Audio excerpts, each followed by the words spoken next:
பெங்களூரிலிருந்து கொடைக்கானல் சென்ற ஆம்னி பேருந்து ஒன்று திண்டுக்கல் மாவட்டம் வேடச்சந்தூர் அருகே தேசிய நெடுஞ்சாலையில் அதிகாலை விபத்துக்குள்ளானது. முன்னால் சென்ற காரின் மீது மோதாமல் இருக்க பேருந்தை ஓட்டுநர் பழனிசாமி இடதுபுறமாக திருப்பிய போது கட்டுப்பாட்டை இழந்து சாலையோர பள்ளத்தில் கவிழ்ந்தது.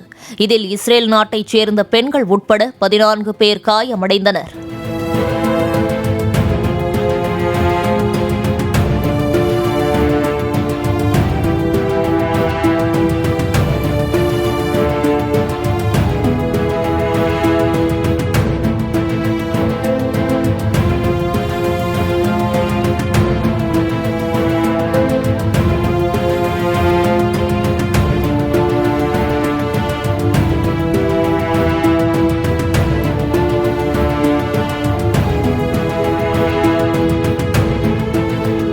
பிளே ஸ்டோர் மற்றும் ஆப் ஸ்டோரில் இருந்து பாலிமர் செயலியை QR கோடு மூலம் பதிவிறக்கம் செய்யுங்கள்.